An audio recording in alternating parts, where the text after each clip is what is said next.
सबकी मुंह से सारी बातें सुनकर रूपाली दुखी मन से हॉस्टल चली आती है। उसको कुछ भी अच्छा नहीं लगता है।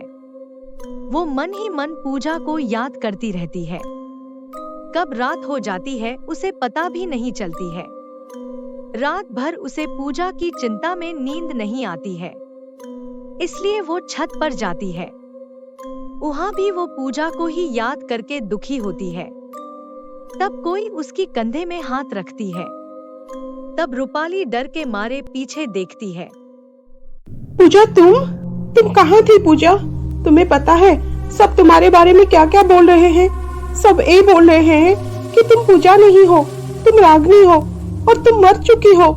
कोई हम दोनों की दोस्ती के ऊपर भी विश्वास नहीं कर रहा है। सब बोल रहे हैं कि तुम्हें मेरे साथ कोई भी नहीं देखा है। सब मुझे कह रहे हैं कि ये मेरा वहम है, मेरी दिमागी हालत खराब है, मुझे किसी साइकोलॉजी डॉक्टर को दिखाना होगा।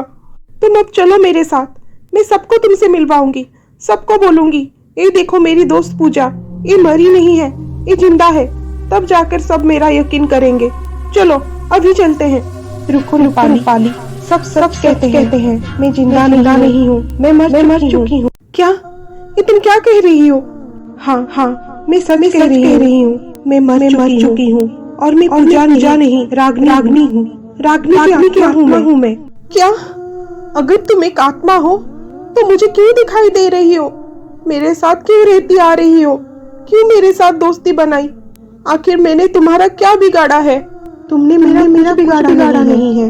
मैं तो सिर्फ तुम्हारा जान बचाने के लिए तुम्हारी साथ हमेशा रहती आ रही हूँ, ताकि तुम्हारे ऊपर किसी बुरी नजर ना पड़ सके। ये तुम क्या कह रही हो? मुझे कौन मारना चाहता है?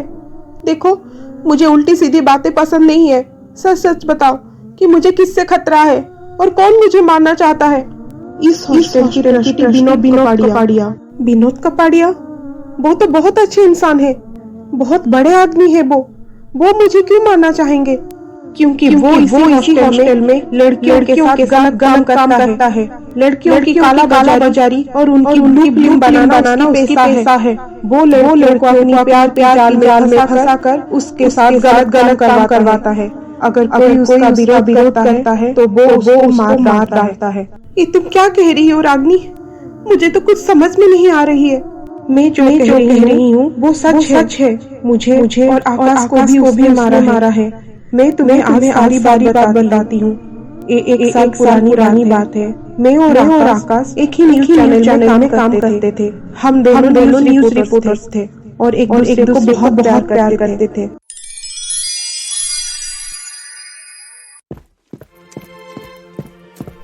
आकाश, क्या हुआ? आज तुम इतनी चुपचाप क्यों बैठे हो? क्या बात है? रागिनी, तुम आरजी गर्ल्स हॉस्टल के बारे में सुना ही होगा। हाँ, सुना है। वो हॉस्टल बहुत अच्छा है और लड़कियों के लिए भी सेफ है। नहीं रागिनी, वो हॉस्टल लड़कियों के लिए सेफ नहीं है। मुझे पता चला है कि उस हॉस्टल में लड़कियों के साथ बहुत गलत हो रहा है। लड़कियों की काला बाजारी, उनकी ब्लू फिल्म बनाई जाती है और विरोध करने पर उनके मर्डर किए जाते हैं। क्या? कौन करता है ये सब घिनौना काम? और तुम इस सब के बारे में कैसे जानते हो? उस हॉस्टल में एक खबरी है जो मुझे ये सारी बात बताया है, और हॉस्टल में ये सब घिनौना काम उस हॉस्टल की ट्रस्टी विनोद कपाड़िया करवा रहा है। एक गर्ल्स हॉस्टल में ऐसी घिनौना काम हो रहा है और कोई पुलिस को इसके बारे में क्यों नहीं बताता? क्योंकि किसी के पास कोई सबूत नहीं है विनोद कपाड़िया के खिलाफ, इसलिए वो ऐसे घिनौना काम करके आजाद घूम रहा है और लड़कियों का शोषण कर रहा है। आकाश, अगर ऐसी बात है तो हमें उस विनोद कपाड़िया की असली चेहरा सबके सामने लाना पड़ेगा। उसे पुलिस के हवाले करके सजा दिलाना पड़ेगा, ताकि वो ऐसी हरकत किसी और लड़की के साथ कभी ना कर पाए। हाँ, मैं भी वही सोच रहा हूँ, लेकिन कैसे और क्या करें कुछ समझ में नहीं आ रहा है। मेरे पास एक आइडिया है। कैसा आइडिया? उसके बाद रागिनी आकाश को उसकी प्लान के बारे में बताती है।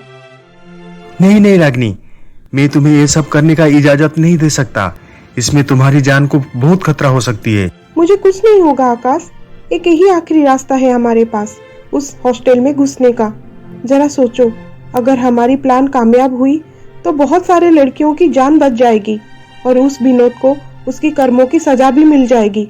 और तुम मेरी फिक्र करना छोड़ो, मैं अपना ख्याल अच्छी तरह से रखूंगी और तुम्हें हर बात का खबर भी देती रहूंगी। और उसके साथ साथ उस विनोद के खिलाफ सबूत भी इकट्ठा करूंगी। प्लीज मेरा विश्वास करो और मुझे जाने दो आकाश। ना चाहते हुए भी तुम्हें इजाजत देना पड़ रहा है रागिनी। अपना ख्याल रखना और मुझे हर एक पल का खबर देती रहना।